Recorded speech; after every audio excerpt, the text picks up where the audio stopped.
Hello everyone, my name's Bia and I'm your favorite sustainable, ethical, anti-fast fashion and environmental fashion content creator and educator, both here on YouTube where you're watching this video, as well as on TikTok and Instagram, both of which are linked down below in the link tree. We're back in the DIY room, which means we're gonna do another DIY tutorial. And a lot of you might be wondering, Bia, you've pretty much made so many DIY tutorials with that lovely sewing machine that's in the background. You've made like 2. What else do you have to show us? Well, there's a lot of things that you can make, and I'm always discovering new things that I can make, and I'm going to share them with you guys because that's the point of this channel.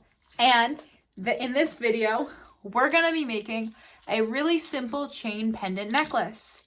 So let us get straight on into it. Okay, now you can all see my workspace here, and you can kind of see an idea of the materials we're going to need for this tutorial, but I'll just tell you guys what we're going to need. It's not a lot, and most of these you can easily find at your local craft store, or even probably at your thrift store, or you can make them out of recycled materials. And if you do that, go comment it down below. I'd love to see them. So the main 2 things we're gonna need are some tools. These are the main 2 tools you're going to need for this, and they're the only tools you're going to need for this one. And these are simple. Your dad probably has some, or you could go to a craft store and buy these for a relatively normal price. The first tool we're going to need are wire cutters. We're going to need these to cut our chain. You can buy these at a craft store, or if you're like me and you have a very handy dad, or you have a very stereotypical dad, you could definitely find these in his closet. So yeah, you're going to need some wire cutters for cutting chain.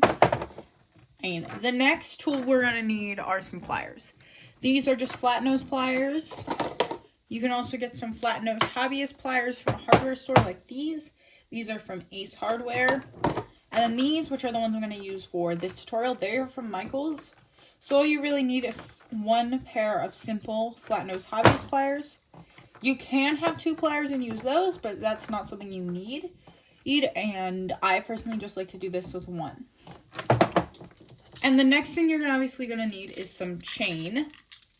For me, I just like to use this simple silver chain from Bead Landing, which is the Michaels store brand. But you can use any kind of chain, especially if it's from an old project or reusing a necklace or belt chain. You just need some kind of chain. You can really get big spools like this at Michaels or really any craft store, so I'd recommend that if you don't have scrap chain from another project or something like that, or another necklace, or really anything like that. And this is what the chain looks like when you buy it. This is a new roll I bought about a couple hours before I filmed this. But you can also get the chain in gold. Obviously this is not the same chain, but if you don't like silver jewelry and you prefer gold jewelry, you can buy gold chain and use that for this project. That doesn't really matter. All that matters is that you have some kind of chain. And the next thing you're going to need is a pendant or something to put on there. You can put a pendant, you can turn anything into a pendant simply by hot gluing a jump ring to it. So yeah, find something that you think is really cool and hot glue a jump ring to it, and boom, you have a pendant. Or you can go to your local Michaels or your local craft store and you can buy a pendant like this one I have here. That's just a simple I believe this is an amethyst rock pendant. It's definitely not real amethyst, it's definitely factory made, but yeah. And then the next thing you're going to need is a couple jump rings. You're going to need, for me, I like to use 3, 1 for the clasp, 1 to put on the back so the clasp has somewhere to hook, and then 1 to attach the pendant. If your pendant is like mine and it has this little hook like this, you can leave that on or take it off. I'll talk about taking it off like I just did there later in the video when we get to the part where we have to actually attach said pendant. And then the last thing you're going to need is a clasp. There's 2 kinds of clasps that you can use. You can choose to use a hook and eye clasp like the ones that I have here, which I'm going to be using in this tutorial. You can get these at any craft store, or you can even get the large packs of these on eBay. In this little jar, I have 2 packs that I bought off eBay. So I would definitely recommend, guys, for your chains, for your jump rings, and for your clasps, or even your beads, that you buy them off eBay or Etsy for small business support. And then you're obviously going to have your standard clasp, which is going to look like this, and it's called a lobster clasp. We'll talk about these in a lot of the jewelry making videos because they are industry standard. But so are these clasps, which is what I'm going to use, and I find them easier to both use and attach. So I would recommend that you use these clasps, but you can use a lobster clasp. That is just up to you and whatever you feel personal comfort in doing. But now that we've talked about the materials and what you're going to need to make it, let's get into actually making this necklace.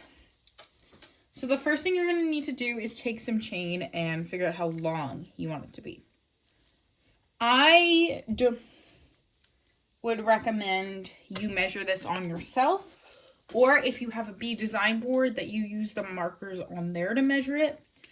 But for this tutorial, I'm going to make this really simple, and this is not something you need a bead design board for. So I'm going to use myself to measure it. And I'm going to make this one about this long. And then what you're going to do is you're going to take your wire cutters and you're just going to boom, cut it. You may get a couple extra chain links that fall off the chain, but that's okay. You can't really save those or use any for any projects.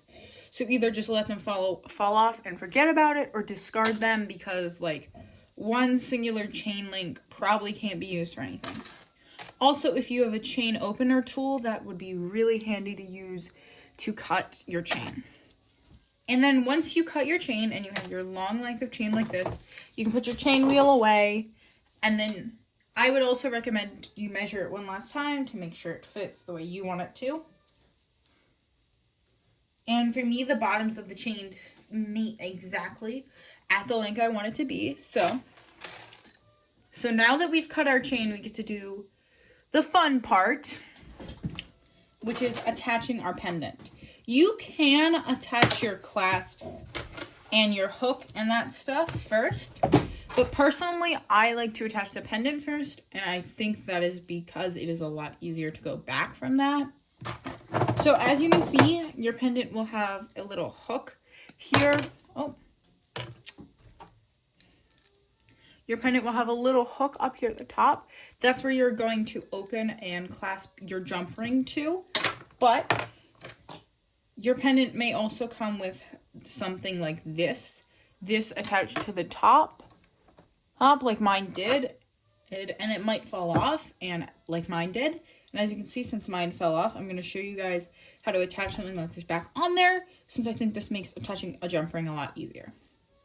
You simply take your pliers, you clasp it, you open this top part just like you would a jump ring, and then you slide that hook. You can also, I would definitely recommend also, like, if you need to adjust your grip on your pliers or adjust the placement of your pliers, that can really make a world of difference in the ease of like this kind of thing. So what you do is you just kind of like hook it back on there like I'm doing here. You can drop your pendant a lot. As you can tell in this video, it's very hard for me to hold things. I have a lot of issues with my wrist dexterity, guys.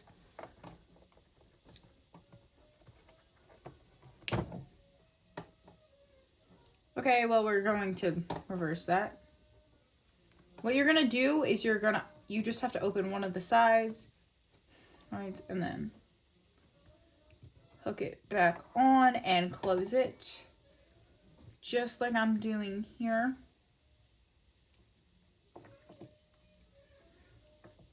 And then boom, it's hooked back on. You can shake it for a bit to see if it falls off, to see if it's sturdy. And as you know by mine was not sturdy and it didn't fall back on.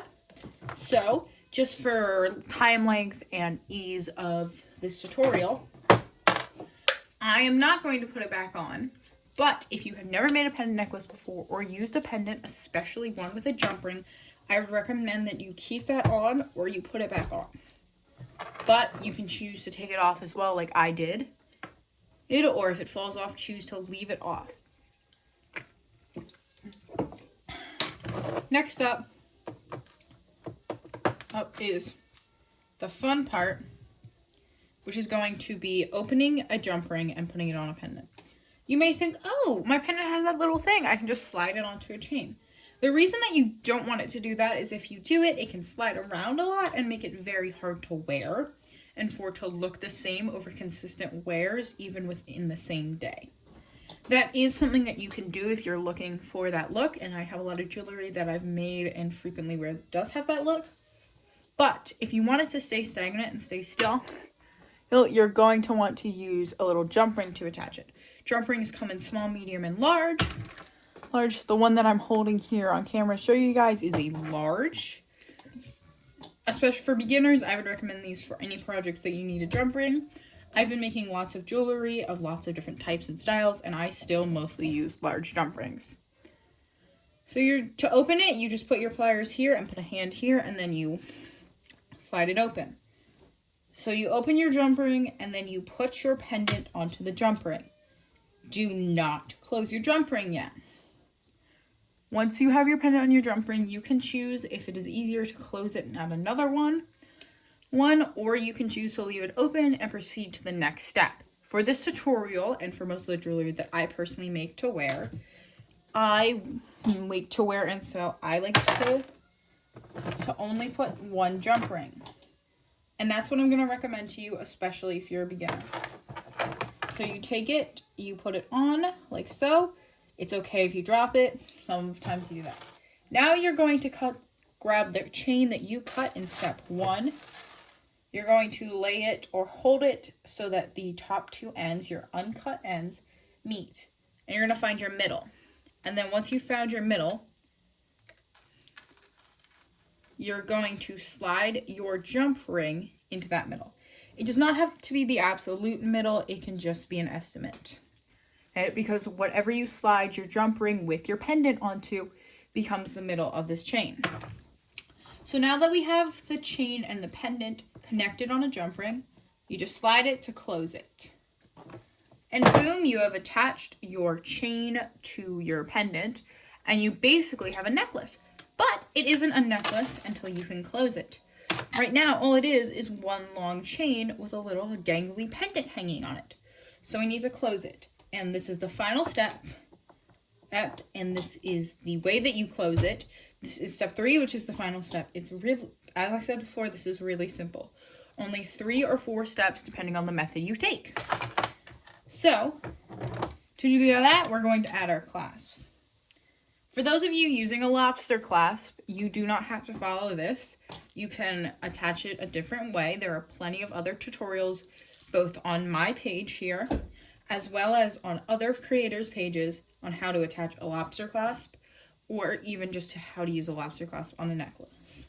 For this necklace, I'm going to be using what's called a loop and peg clasp because I find they are easier and more accessible for people to use. And personally, I like the look of these more, as I believe it adds a lot more flair than lobster clasps, which is why I'm recommending you guys do it. So, to attach one of these, we're once again going to use a jump ring. I would once again recommend large or medium jump rings for beginners due to the size and ease of use. We're going to open it just like we did before. Don't drop it and be an absolute idiot. We're going to once again open it like we did before. Finger here, pliers here, apply pressure. Make sure not to open it too wide, because if you open it too wide at any point in this tutorial, you cannot use that jump ring as it makes it harder to close. Now we're going to start with the little round piece. You're going to see a little hole in the round piece. You're going to slide the jump ring onto that hole, and then once you do, it should look like this.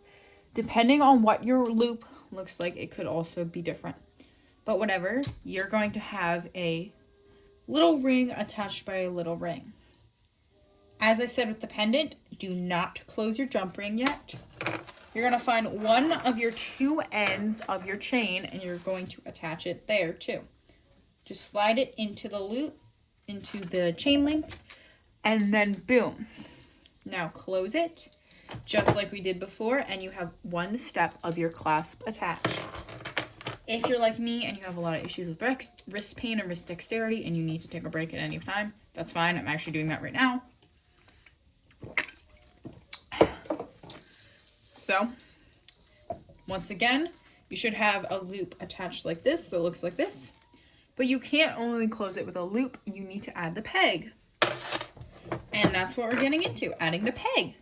For those of you using a lobster clasp, follow the steps I mentioned when attaching the peg to attach the lobster clasp. And now all you guys need to do is simply add a jump ring to the end and then your necklace is done.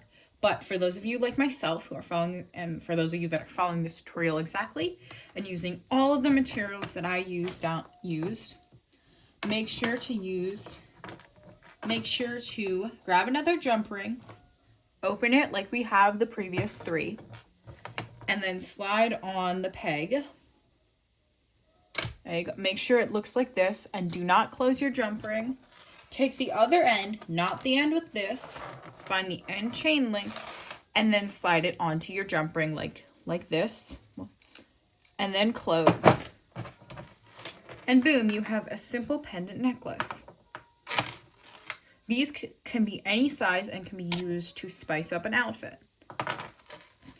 And for those of you wondering how to close a loop and chain clasp, there is a small tutorial that I will be posting before this video is posted on how to do it, but you simply boom, boom, and boom. That'll just adjust to wherever your neck is. And boom! If you follow these steps exactly, you should have a simple pendant necklace, either made with a hook and eye clasp or a lobster clasp for those of you that like to use that. And I will see you guys in the outfit. Okay, everyone, welcome back to seeing my face. But unfortunately, that means it is time for me to do my least favorite part of the video, but the part that I believe every video needs to have and no video is complete without. That is the outro. I hope that you enjoyed watching this video just as much as I enjoyed creating the pendant necklace with you all, as well as I enjoyed creating this video. And if you did, please feel free to give it a like down below, as that helps me out a lot, as well as tells the YouTube algorithm that you like my content, as well as content in a similar manner to this one by all kinds of other creators, and make sure to send more of that to your For You page. If you would like to see more content on DIY fashion and DIY accessories, as well as fashion styling and lookbooks, please, please, please subscribe to me and turn the bell notifications on to make sure you're first to my posts. If you would like to follow me on other platforms, I have a variety of different social medias, all of which are linked in a link tree that is linked in the description down below. 2 of the places that you can follow me that I am both very active on is Instagram and TikTok, where I post very similar content to this, as well as fit checks in a short-term matter on Reels and TikTok.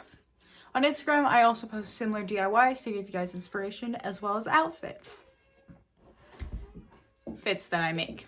You can also follow me on Substack, where I have written content that is also narrated by me on a variety of different subjects and topics, some of which include fast fashion and how it has affected the fashion industry, as well as the hobbyist fashion industry. But that is all from me, and I hope you enjoyed this video, and I hope you have a be-a-tastic rest of your day, evening, or night. Lots of love.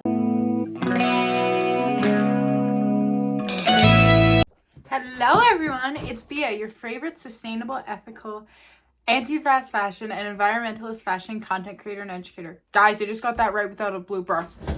Let's go! But anyway, that's gonna be a blooper. So, because every video needs to have at least one blooper. Okay, now you can all see my